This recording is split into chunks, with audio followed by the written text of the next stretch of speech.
Yo, what's up mga idol? Maaaring Detroit Pistons ang susunod na destinasyon ni Kevin Durant kung sakaling umalis siya sa Houston Rockets. Maaaring maging pangunahing koponan ang Detroit Pistons sa pagkuha kay Kevin Durant kung sakaling magpasya ang veteranong superstar na umalis sa Houston Rockets.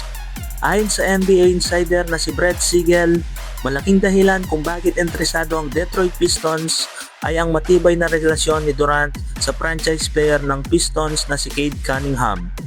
Ayon kay Siegel, ngayong off-season tinanggihan ng Houston Rockets ang mga koponang nagtatanong tungkol sa availability ni Kevin Durant.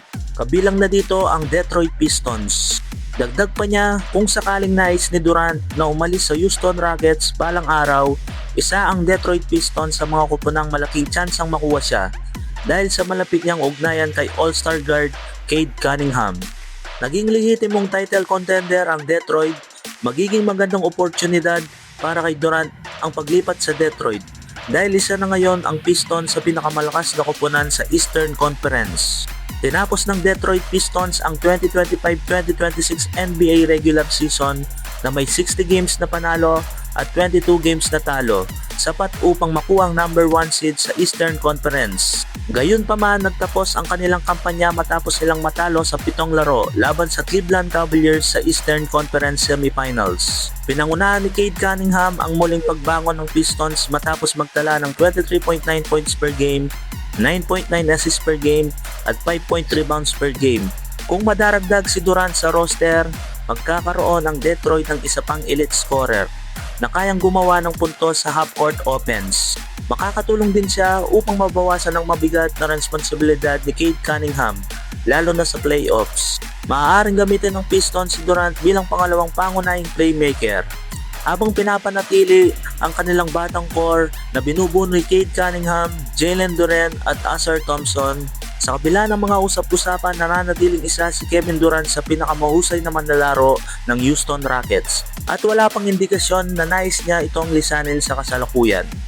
Sa gitna ng mataas na inaasahan sa Philadelphia 76ers para sa 2026-2027 NBA season, isang kontrobersyal na opinyon ang ibinahagi ni sports analysis Max Kellerman. Ayon sa kanya, dapat ng pag-isipan ng Sixers na i-trade ang dating MVP na si Joel Embiid dahil sa kanyang paulit-ulit na injuries. Bagamat kinilala ni Kellerman, si Embiid pa rin ang pinakamahusay na manlalaro ng Philadelphia kapag malusog. Sinabi niyang napakahirap bumuo ng matatag na koponan kung palaging nahaantala ang kanyang paglalaro dahil sa mga injury. Ayon sa kanya, hindi alam ng Sixers kung kailan magiging ganap na healthy ang kanilang franchise star. Hindi naman sang-ayon si Rich Paul na naniniwalang napakahalaga pa rin ni Embiid sa koponan. Aniya, bihira ang isang elite center na kayang dominahin ang magkabilang dulo ng court. At kapag malusog si Embiid, isa siya sa pinakamahirap pigilan sa NBA. Mas lalong umiinit ang usapan dahil papasok ang Philadelphia sa bagong season na may napakalakas na lineup na binubuo ni LeBron James, Joel Embiid, Tyrese Maxey at Jaylen Brown.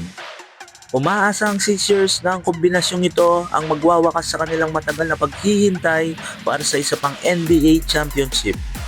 Ngayon, isang tanong ang bumabalot sa Philadelphia, patuloy ba silang magtitiwala kay Joel Embiid sa kabila ng kanyang injury history o panahon na upang paggandahan ang kinabukasan ng koponan nang wala ang kanilang dating MVP? Kayo mga idol, ano ang opinion ninyo dito? I-comment sa ibaba mga idol at maraming salamat po mga idol.